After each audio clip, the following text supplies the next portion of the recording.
and welcome to another episode of Straight from the Disc. This is the first episode that is recorded here in the improvised home studio, so I really hope you like the content. This video is somewhat special to me because I wanted to really document how I approach a Golden Demon project. This project here was actually intended for the US Golden Demon at the Adepticon, and for me it would have been like come back to the Golden Demon stage, if you want to call it like that, after really many years. So I think the last Golden Demon that I participated was 2012, so it's already like almost another lifetime ago. So I wanted to really have like a nice entry that reflects a little bit my personal view on Warhammer or the Warhammer 40k universe. And one thing that I think is really important if you attend a show like the Golden Demon or any like major big figure painting contest, it's really important to paint something that is unique, that is like showing your own personal vision of a situation or a character, how you personally imagine it, with like an individual choice of colors, light, ambience, something like that. Also, the story plays, at least in my view, a very important role. So I think really like in a contest like that, the danger is very real that someone has exactly the same model that you are painting or that you wanted to enter. So you invest a lot of time into a piece and someone else might just sit there longer, working harder on it and delivering a better entry than you. And this is something that you have to calculate in or live with, because that is just the danger, especially of something like a Golden Demon where you only have one manufacturer. So I think the goal here should be that by creating something that follows your unique vision, you can create something that still pops out of the mass. So I think it's really important to think about like your own vision, as everyone else could replicate something that has already been there. So yeah, go for something individual. And for me, as I said, like these untold stories of the Warhammer universe always had like a huge fascination for me. So here for this year, I thought like, okay, we're going to the US. I would like to paint something 40k, and I was like, actually I had that idea for already quite a while in my mind, that I wanted to do something with ratlings. I think it's such a weird idea that you have something like Space Marines that are just like uber humans and like full of grim and darkness, and you have chaos, and then you have halflings that existed all the way from like the fantasy background until like the grim dark future of 40k. So I felt like I love the idea that you still have like ratlings in that universe, so I wanted to do something with that. I love the Imperial Army because you can get like a little bit of that historic miniature vibe to it, because you have that like classical army topic with it. So here for this piece I decided to go for a tank, a Ratling Tank. There are a lot of super cool historic projects. One of my all-time favorite is like that tank piece here, the vignette from John Rosengrant. A fantastic scene with like a lot of soldiers sitting on the tank. That's like a typical topic of the historic model world, is like troops resting on a tank. So I wanted to have like that kind of scenario with halflings.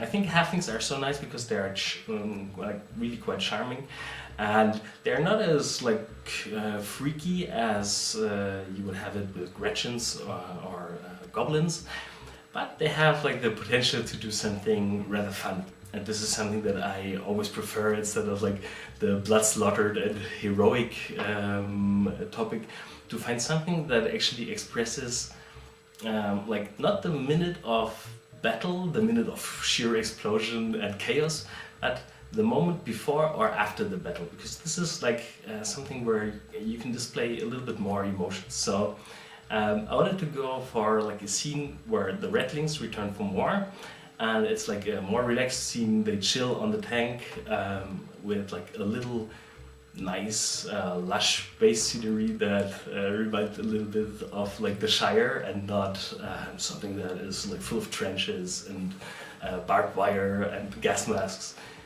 Something that is a little bit different. And another, I think, quite important aspect is actually I wanted to enter it into the vehicle category.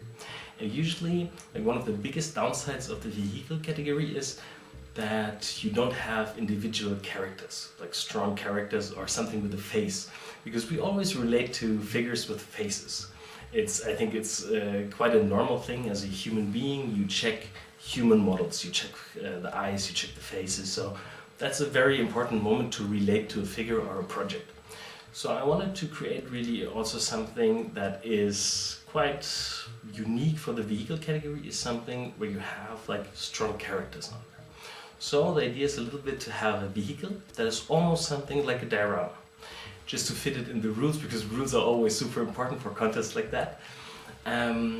I wanted to go for like the smallest space possible around the vehicle, and I have like a customized base that is done by a friend of mine for the project. Thank you, Sebastian, for that again. Fantastic base. And I also got the vehicle from another supporter here, because it wasn't available at the Forgeworld website, so also a massive thank you for that. And I think really when you enter into a Golden Demon, it's always important to like live with the rules and obey the rules also, but still find your own freedom within the rules. So here for our scene, we will first take care of like how we like converted the tank. I also here wanted to go for something that visually really also reminds of something that is more a Hobbit than a regular proportioned Imperial Guard vehicle. So I made it a little bit stubbier, but we will talk about the conversion in a second. So we'll start with the tank, proceed with the base, take care of the crew, and talk about the project really in detail, so you can see what it takes to create something that is dense and full of impact and a charming storytelling piece. As the game stay is postponed and we're all sitting trapped inside our houses, working away a little bit the boredom, hopefully with miniatures, we will see at what point I can enter it into the Golden Demon.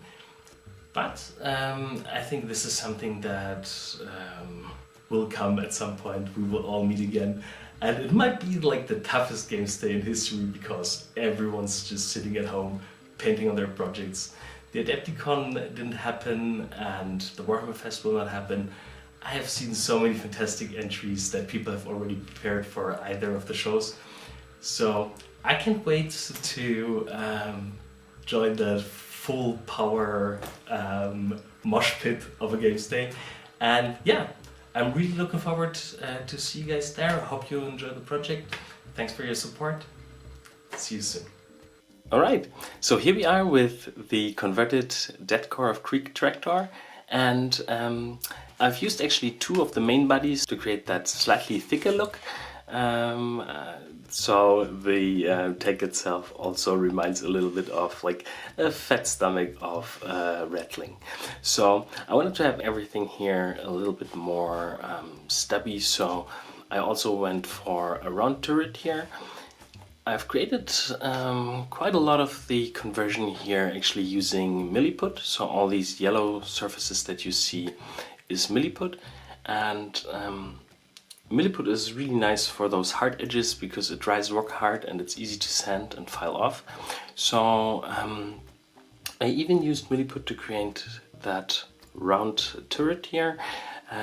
It's actually, I used the shape of a Kinder Surprise egg, to create that round shape here just by pressing it in, letting it dry overnight, and then combining it with some bits here from the bits box to create a nice and fitting look here for our Ratling tank. And as you can see, those white bits here, they are plastic art. So I've used plastic art to top off the surface here. And as you can see, this is exactly the same part actually. That is just flipped. So I filled the gap here with Milliput, used plastic cards to add some additional rivets. And we also did like those additional rivets here to the front.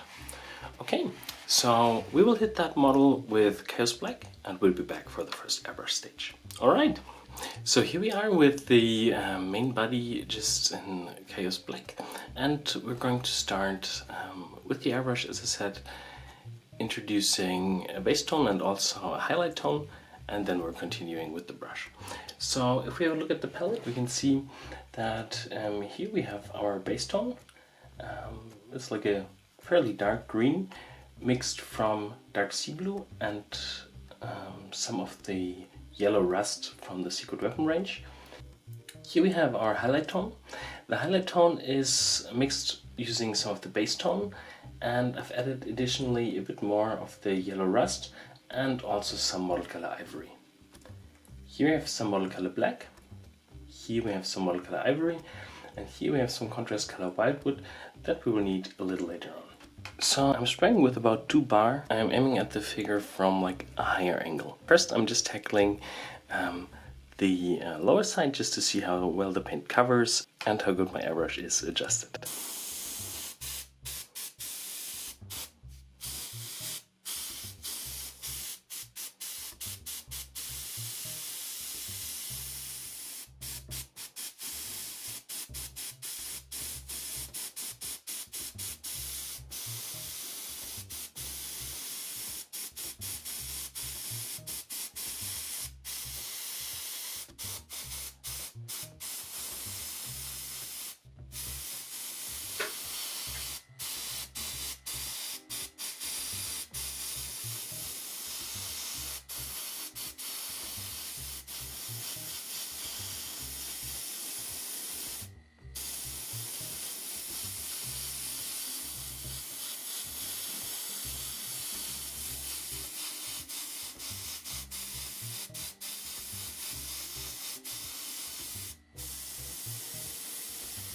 And I make sure every now and then just to use a bit of the air just to dry the layer of paint that I'm applying.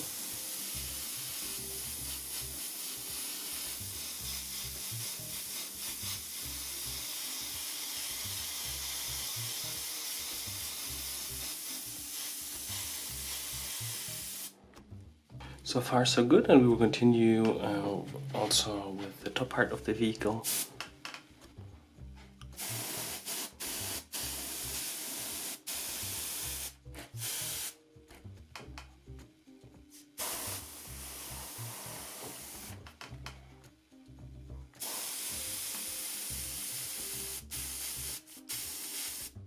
And I'm aiming from a higher angle.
And I think one thing that is already really nice to see is what we get from like that straighter angle and aiming at the figure from the top. We get that nice feeling already of like a little bit of pre-light, even just using like the dark green on that black foundation. We will also spray paint the turret in the same way.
And we'll continue with our highlight shade.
Okay, so just looking at both together, I think you can see that the turret still needs more highlight.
Okay, so far so good for our airbrush foundation, and I really like the look. I think we achieved like a nice level of like highlight and shadows before we're going to in there to do some manual brush definition.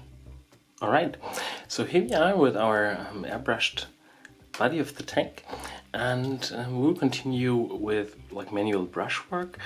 And I really like what we have like going on from the airbrush foundation.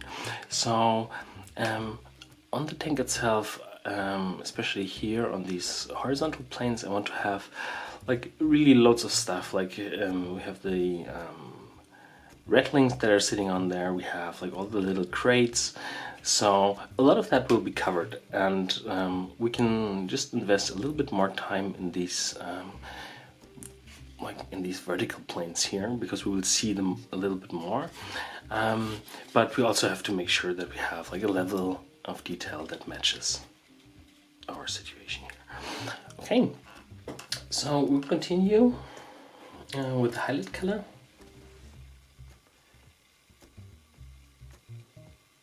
And because we've been using it for the airbrush, it's a little bit thinner in the beginning, so this is more like between light and medium layer consistency.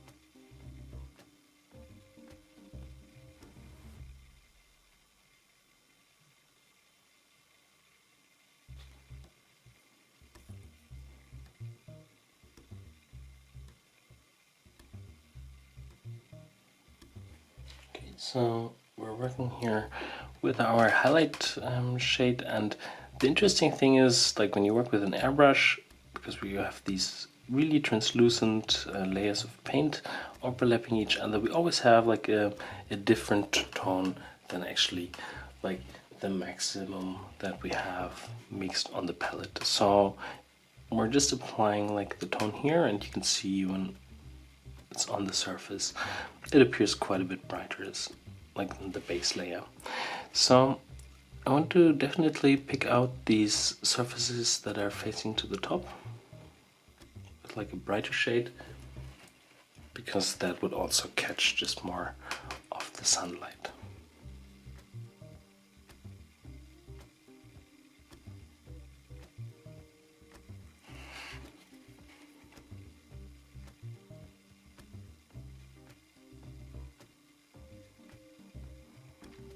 First placing it here on the surface, then grabbing a bit of water from the cup, cleaning the brush, and I'm just feathering that out here on the surface.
And you can really see very well how that very nice and matte airbrush foundation gives us a super nice base layer for our blending work.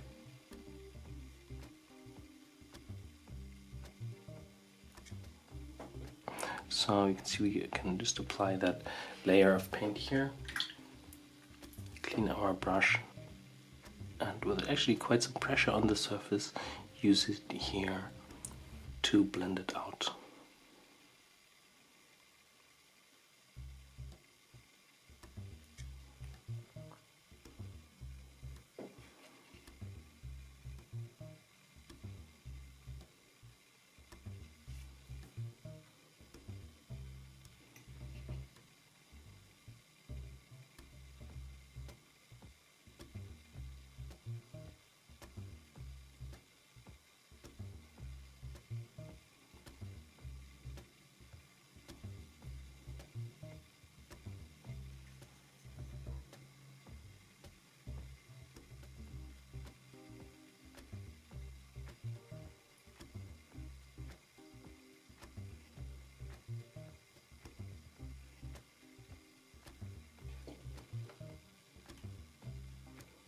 Here also for these round elements, same as we do often on the model, we also want a round highlight. So again, just placing it here and feathering it out with a wet brush.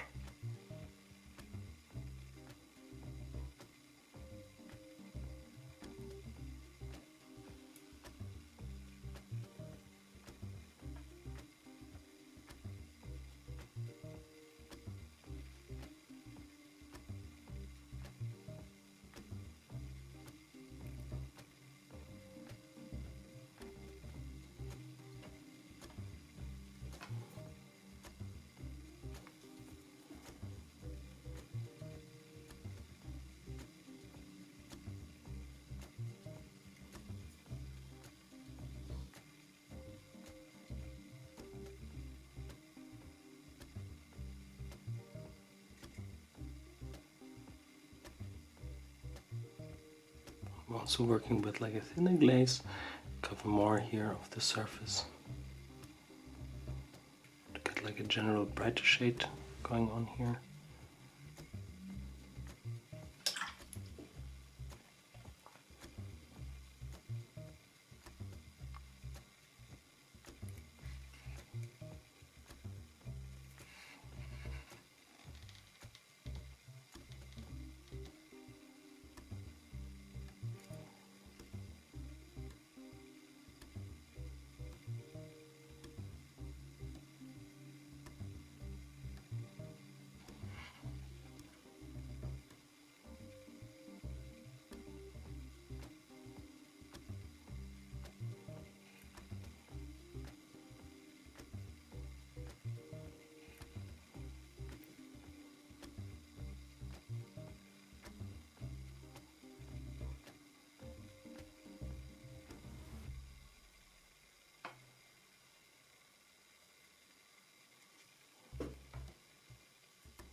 Alright, this step can take quite a bit, but I think here for our showcase piece, this is also definitely time well worth invested.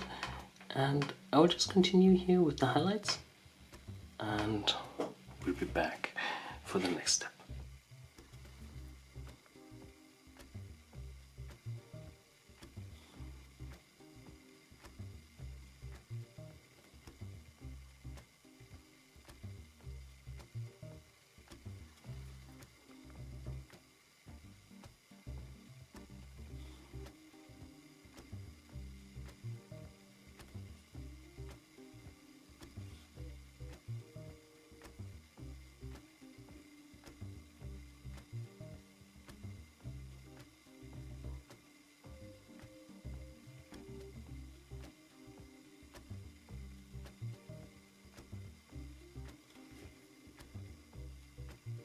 Alright, as you can see, I continued here with the highlights, as we really used like the same kind of tone that we've been using through the airbrush, it's kind of hard to really make out like these larger surface highlights. Here it works rather well.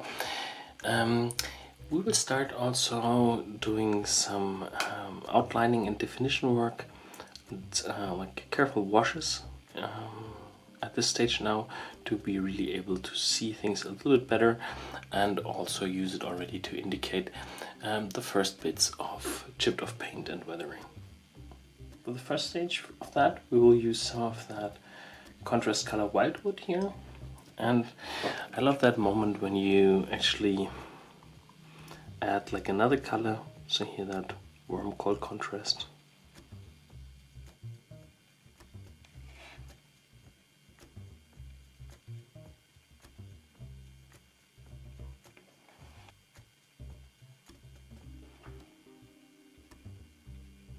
And I'm using it first here in between like these plates.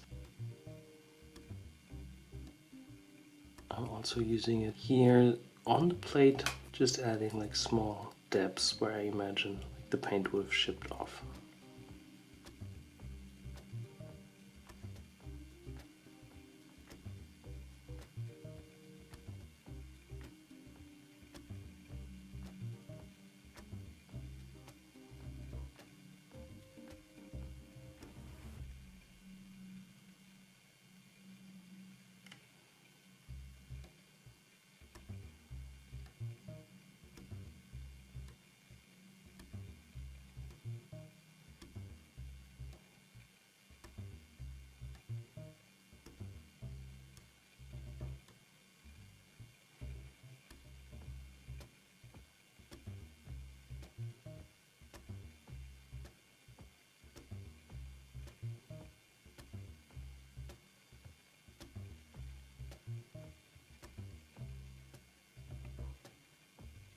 Okay, so far so good for the first stage.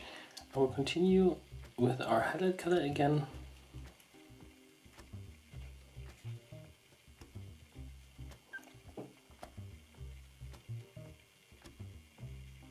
And I'm just painting a highlight line underneath each of the small dots that I've just painted previously. And you can see here, especially like with the ones here, it's really nice if you have like that highlight here on the edge separated a bit, and this is really nice on how the eye reads this here actually as like a three-dimensional bit of chipped off paint. So we will just continue like that.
Okay, and we'll just continue like that, and we'll be back for the next step. Alright? Okay, as you can see, I continued here along that side of the model with our shift of paints, and one thing that we still definitely need to do is we need to work on separation of these different plates. And because we have that airbrushed surface, first wettening it a bit with water.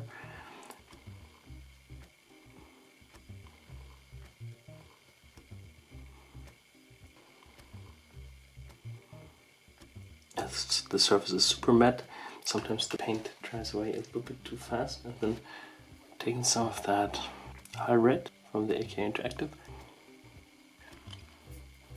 We're just adding like a small dot here and blending it here just on the wet surface.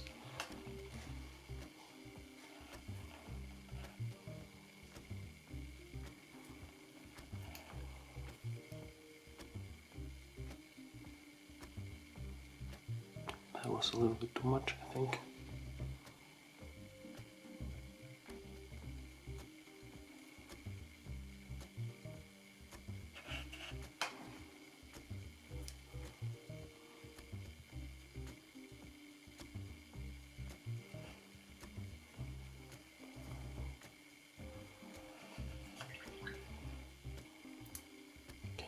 I like the look of that, and I will continue in the same way, also along this plate here, first just with pure water.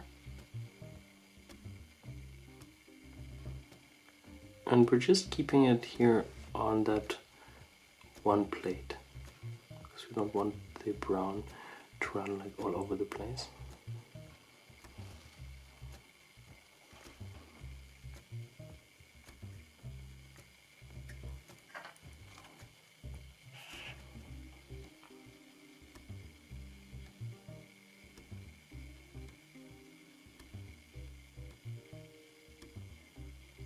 You can see really nicely how we can just distribute the pigments here on the wet surface and can create like a very nice gradient here to the lower side.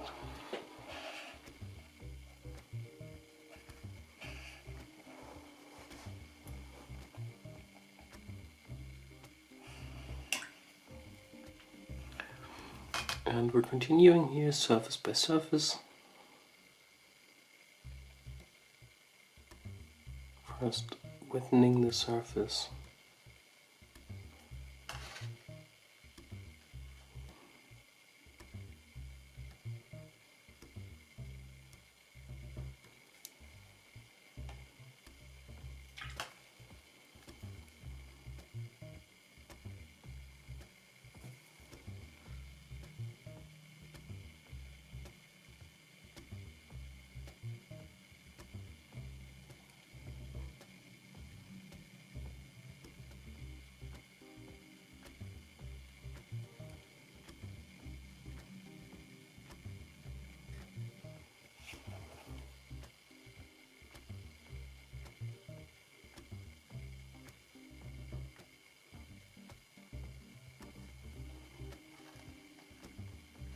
The interesting thing is we can really do that step as often as we want to intensify the look.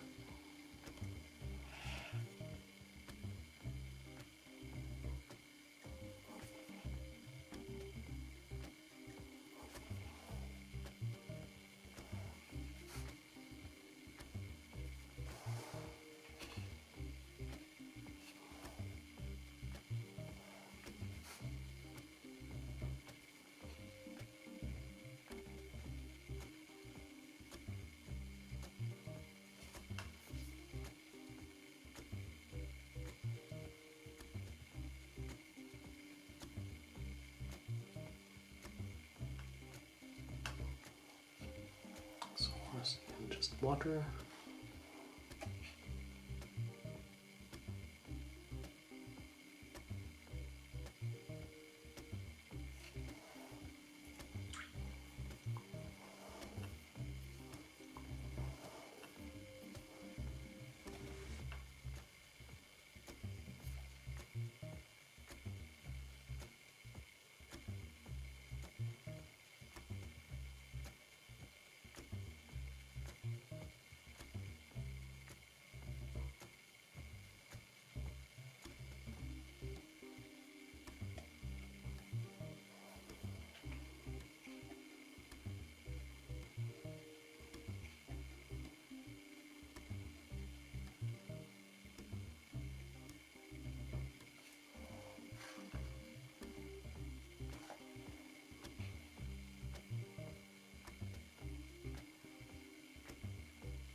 And I think it's really interesting to see how this surface tension really pulls the pigments up really fast, and we can still like nicely push them back or distribute it over a large area.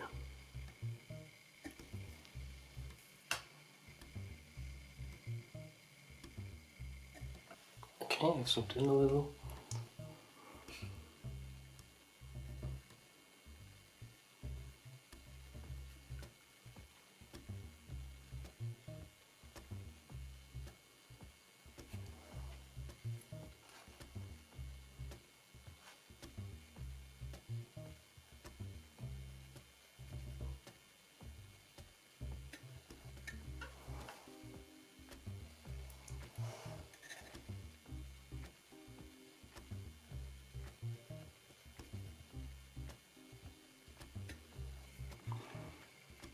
Okay, and I don't want to bore you guys, so I'm just quickly grabbing the model and doing the rest of that outlining step here off cam.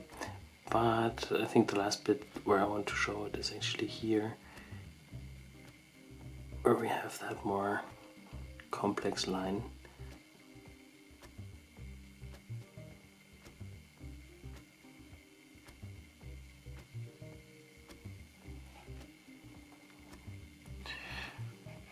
So I don't want the water to pool here, so I'm just removing it with a dried off brush. So I just want to have like a wet film on the surface.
Okay, I like the look of that. I will continue also on the other elements in the very same manner. One thing that I also want to do in that off-cam phase is painting all elements that are not supposed to be in that green in a mixture of our hull red and some black.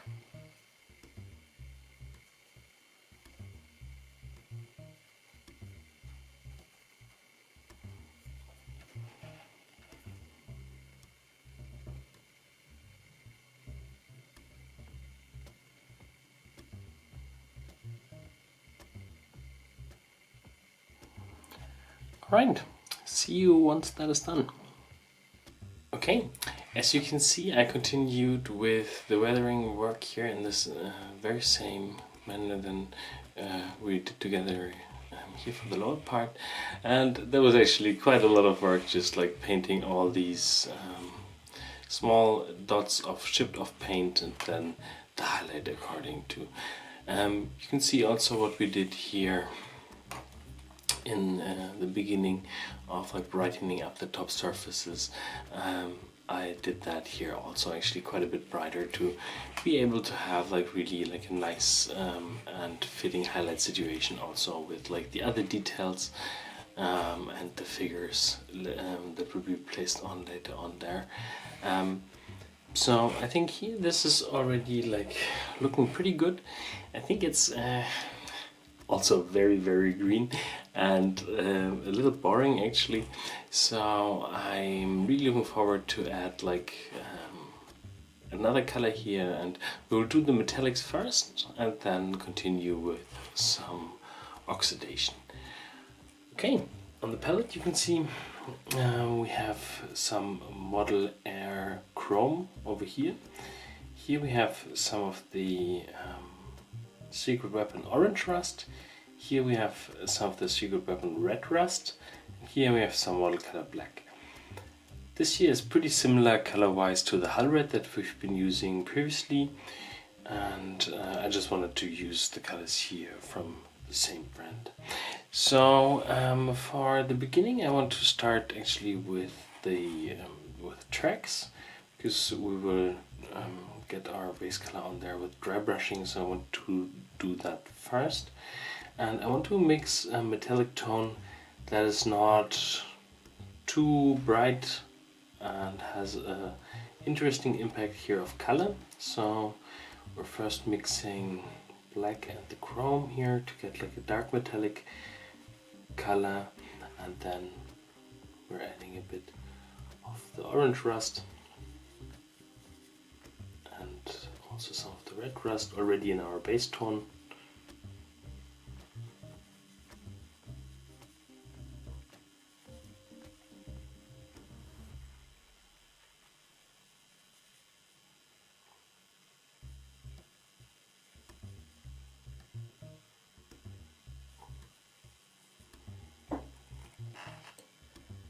Okay, I switched to a small dry brush again.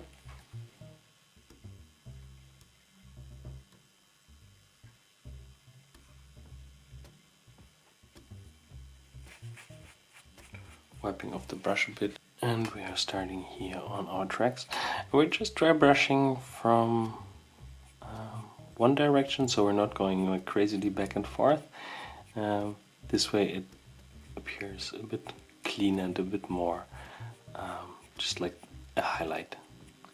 And you can see we're already getting like a nice metallic look on here that is not too intense, and it works really well with like that black brown base color that we have going on.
And we're also using the same color here for the sides of the tracks.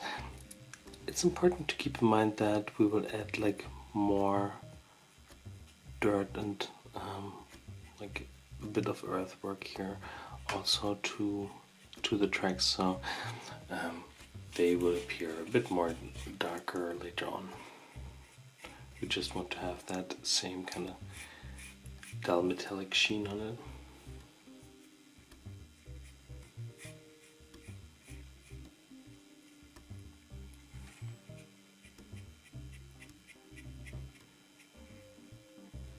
Okay, to get it in here I'm just using like a regular brush because I don't want to like hit too much here of that area of the green.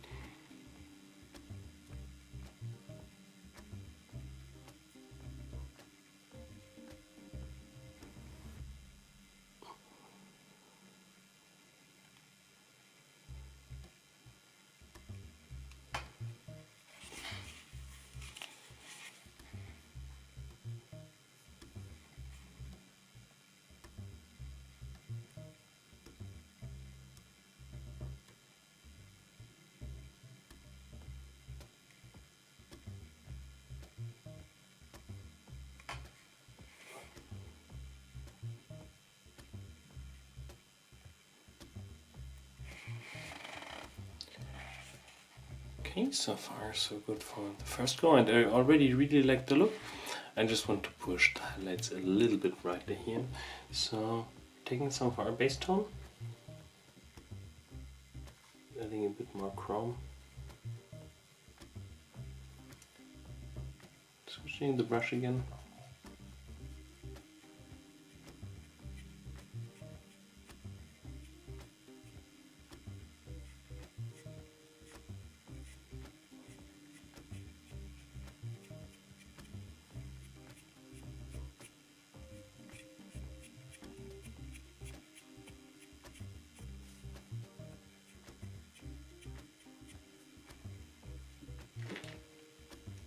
Even a bit more chrome.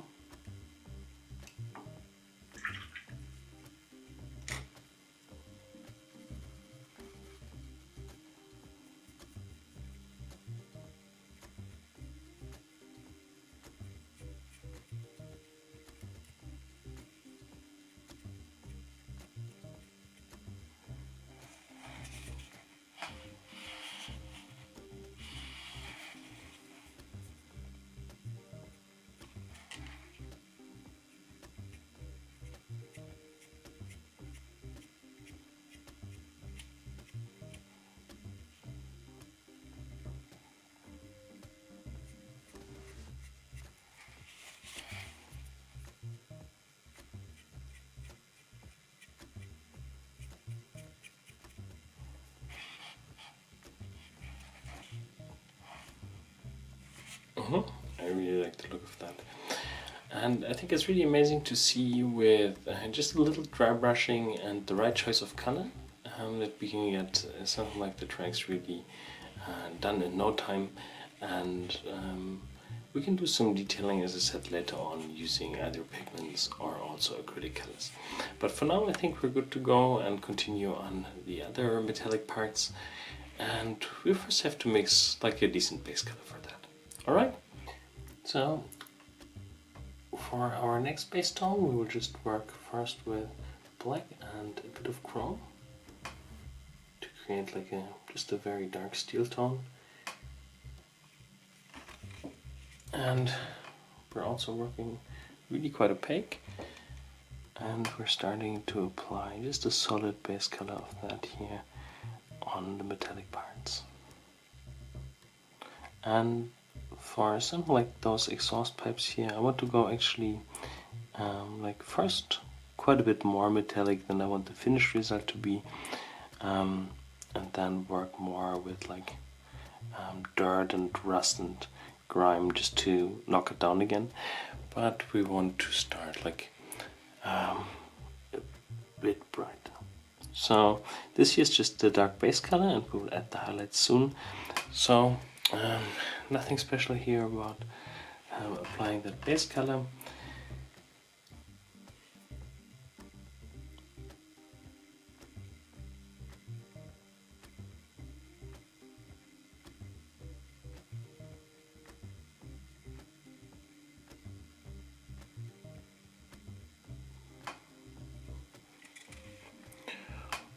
Also here those, I imagine them really to be rather rusty in the end, so it's also here not so important to really get all the way here into the crevices, because that is where the rust would have gathered. So here for those, for our little step ladder here for our ratlings, we don't really need that to be too bright and metallic tone.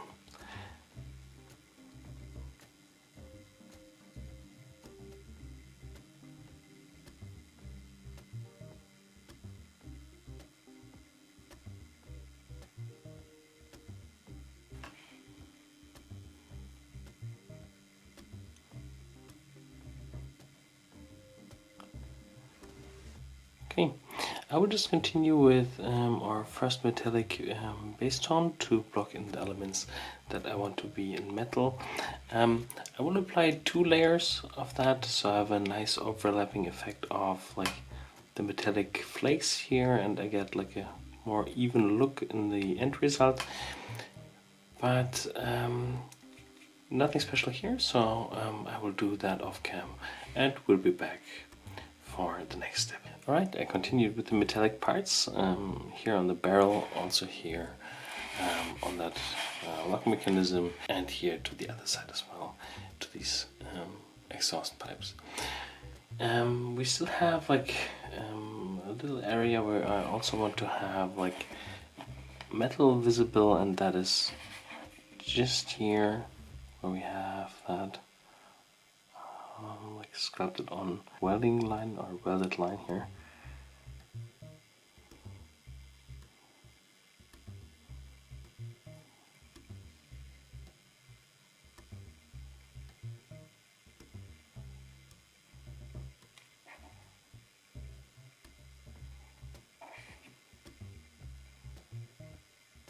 Okay, I think here for that we just needed that little bit of dry brushing.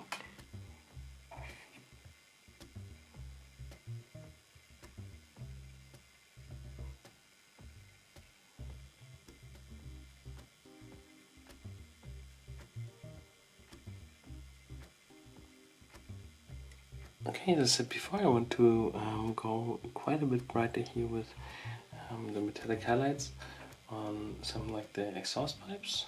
So we're mixing a brighter shade here, about half of the chrome with our dark base tone,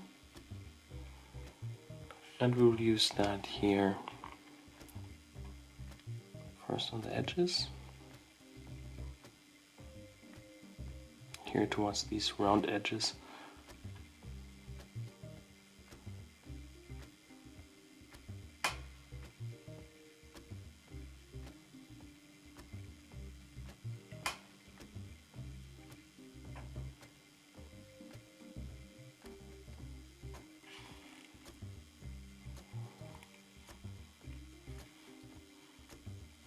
And you can see that it's really like quite a bit brighter, and we're mixing that shade with more of our darker color in here to get like a nice blend between this color and our highlight tone.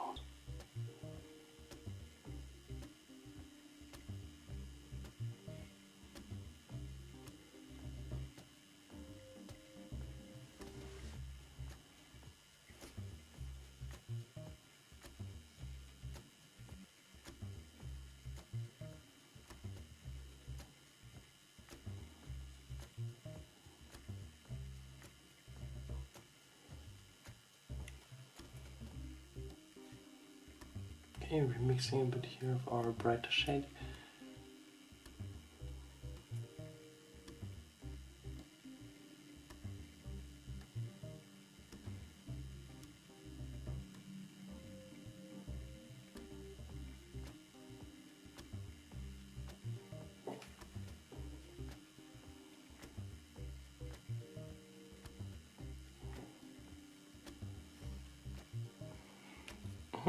So far so good.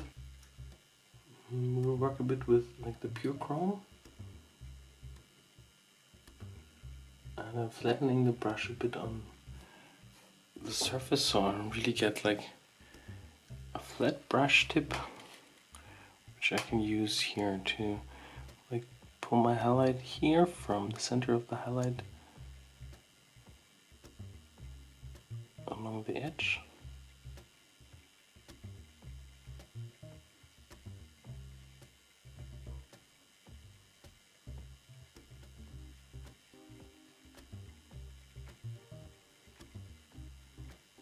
Also here to the lower side.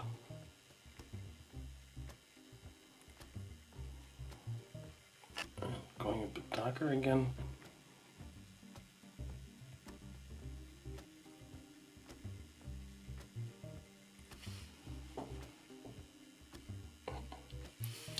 Okay, I like the look of that.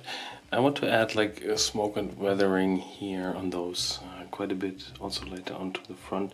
So that's good for now. We will kind of continue here in the same way for the barrel, and also here for the more detailed metal work on the hedge. So also here we're continuing first with our first highlight shade, And we're just applying here an opaque layer to the top.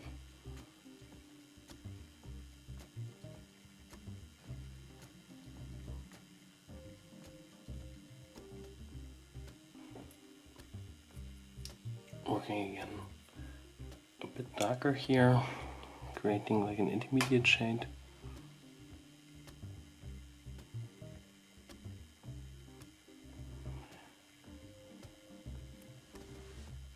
And we're placing that just next to the highlight line that we've been painting previously.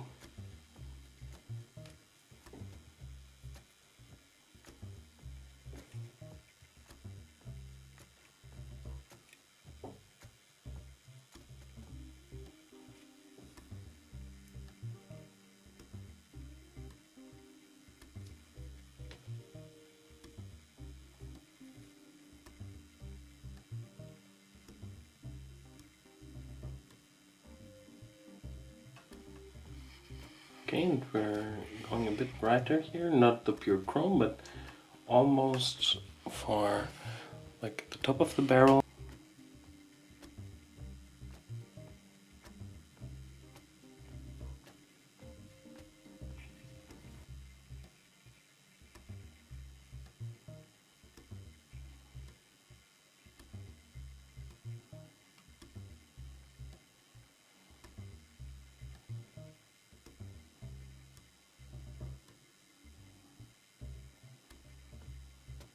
Okay, we will also do some detailing to the barrel later on.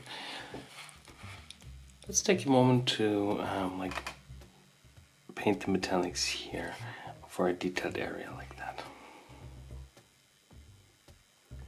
Okay, we'll first start using the pure chrome as our maximum highlight, and here for that part I want the metallics to be really sharp and bright.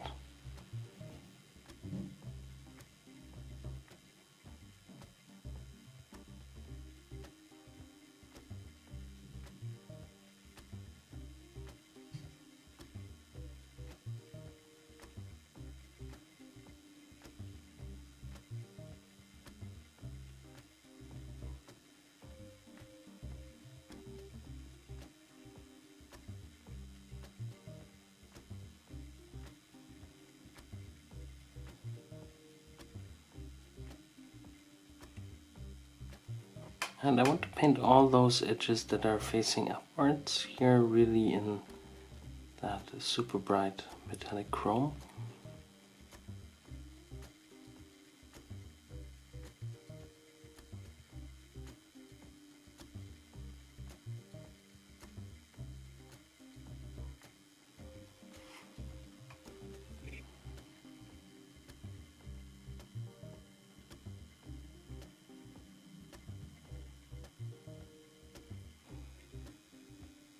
Okay, going darker here.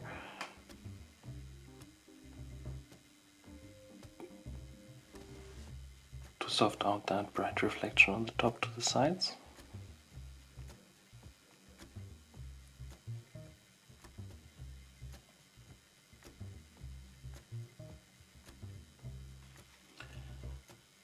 So far so good.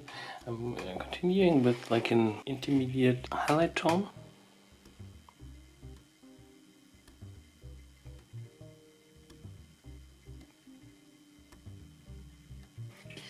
Also get like a little bit of light here to the sides to have like a nice separation towards that green backdrop here.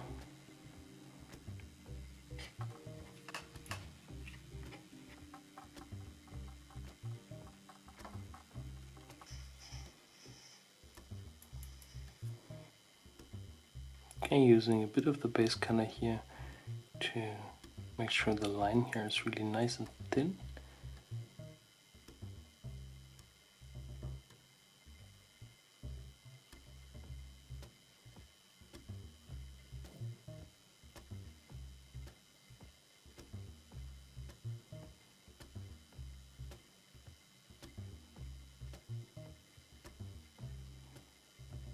I already like the look quite a bit. I want to I want to add brighter lights here, and I'm doing like a loader brush here with metallics to the lower side.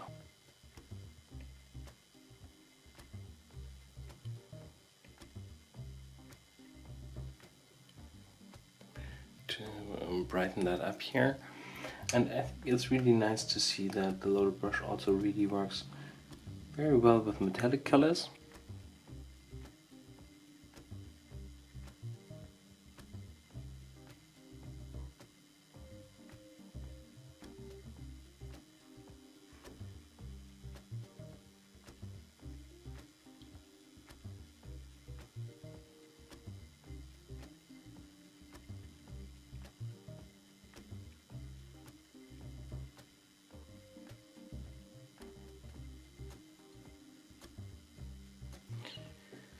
You can see like we already have like a very nice and defined look with just those few very prominent metallic highlights.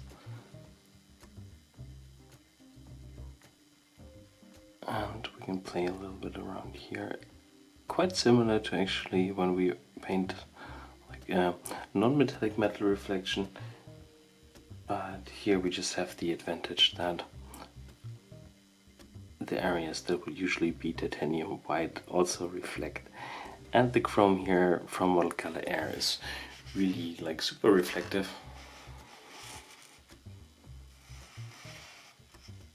And I love that contrast that you can create for like a small element like that. Okay, also for elements like that, we can really paint that nicely in like a metallic tone to have that differentiation here and that material contrast. And I think later on this could be an area that could be more rusted or even with oil stains to look like interesting and matching the hues. But we can continue here detailing that out first with like highlights and metallics before we're adding the rust and the dirt to the surface.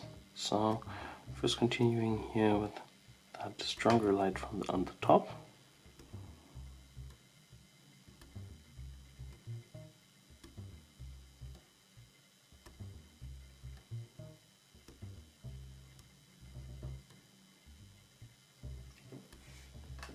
Okay, and then I'm adding a few lines just with pure black.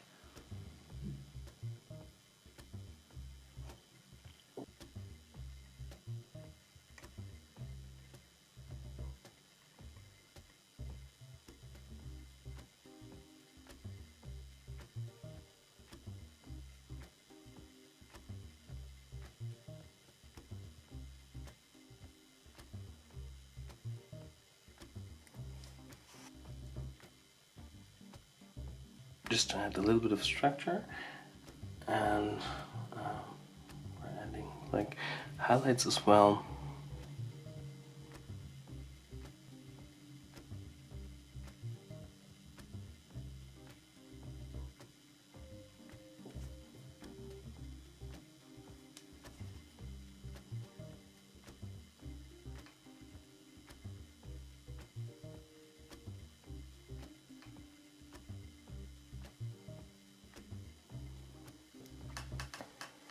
Okay, I also want to add just a few brighter metallic reflections here on these elements.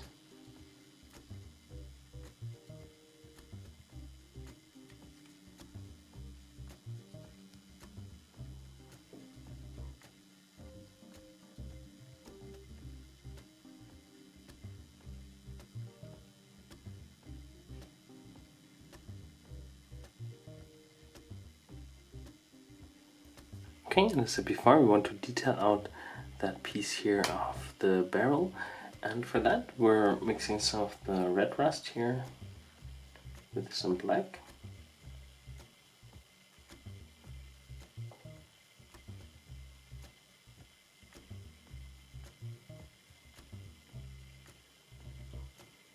And we're using that to add like a few scratches.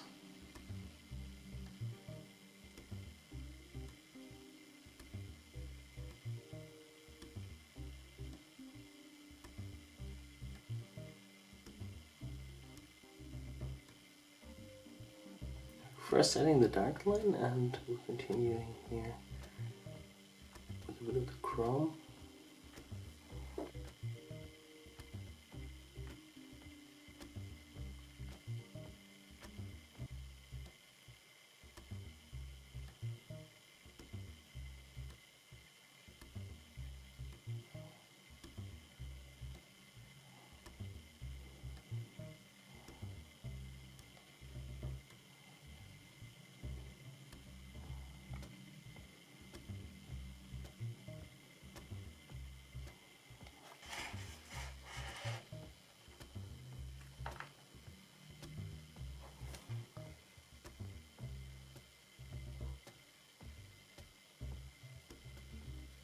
I'm adding a bit more of the chrome also here to the surface to kind of like blend in the highlight area with the scratches that I've just painted.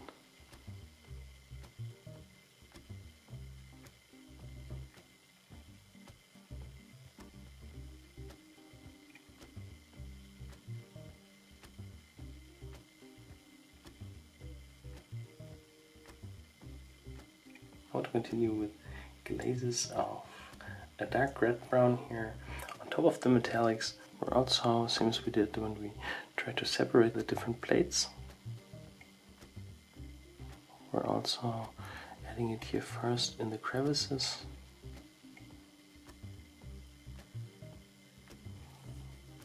Then cleaning the brush and feathering that out a bit.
Okay, and now with those browner separation here in between, I think we get like a really nice level that works well and fits the look really good. So here for the for these areas, I want to continue, as I said, really super rusted. So we're doing that with some of the orange rust here. And we'll work with just a wet brush, just with water in the back of the brush and the pure orange rust on the tip. And we start here where it really gathers heavy, and then we're using the water from the back of the brush to push it here and fade it out already.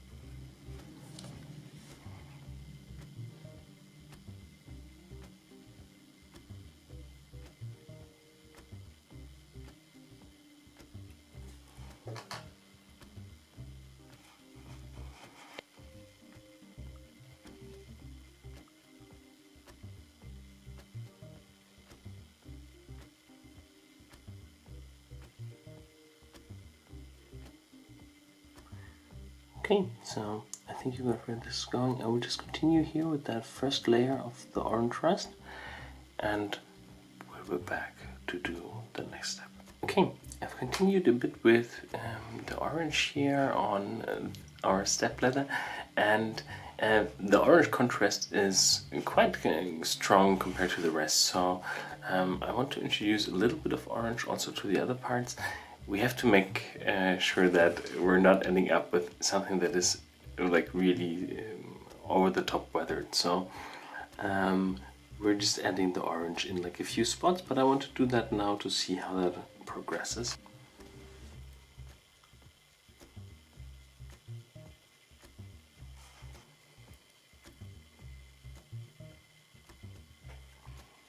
Paint is a little bit too dry, so creating like a thinner glaze here on the palette.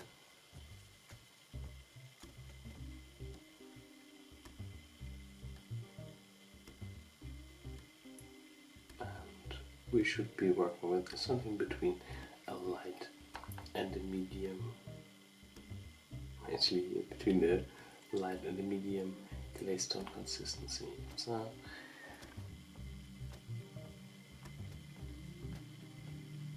I'm thinking a little bit of like where the rust would gather. I don't know, somewhere it would maybe just create those nice little leaking stains. And that is where I'm just pulling my brush down.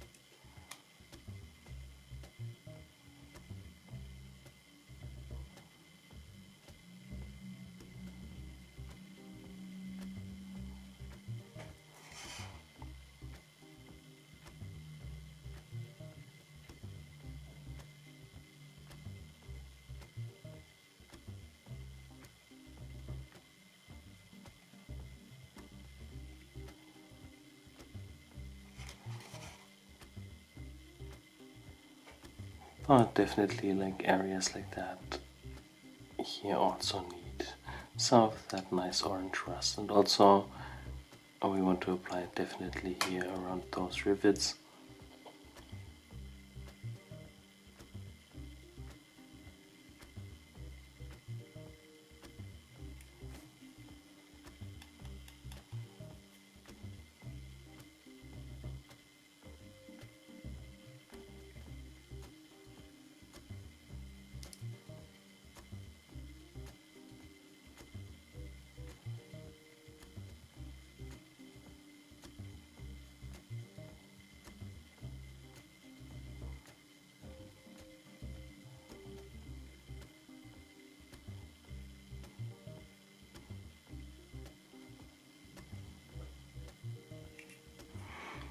And here I'm also again really trying to think of, okay, if humidity occurs, you know, it would gather here and then it would rust stronger on top.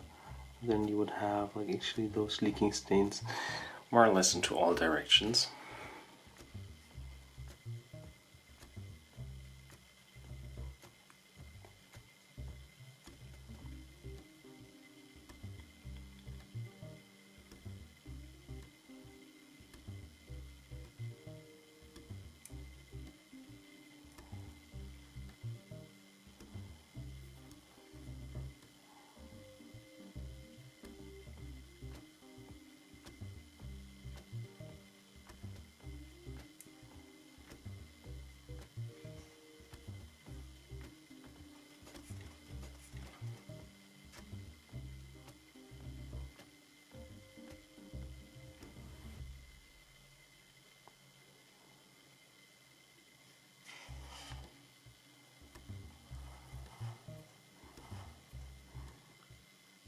I think you can really see very well how those orange bits here really make the oxidation that is going on, also the green, quite a bit more interesting.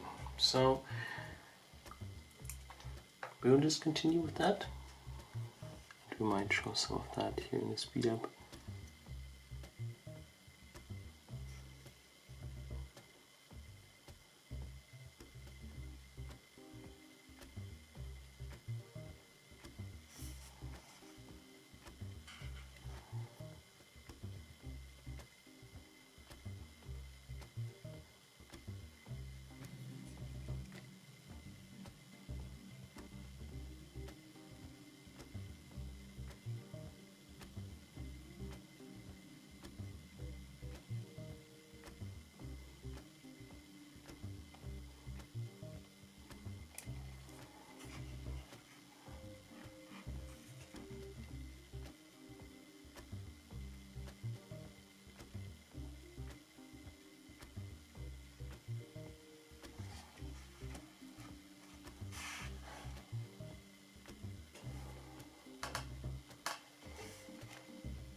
Alright, I think you got where this is going, and I would just continue like that, adding like that nice little orange rust variation here.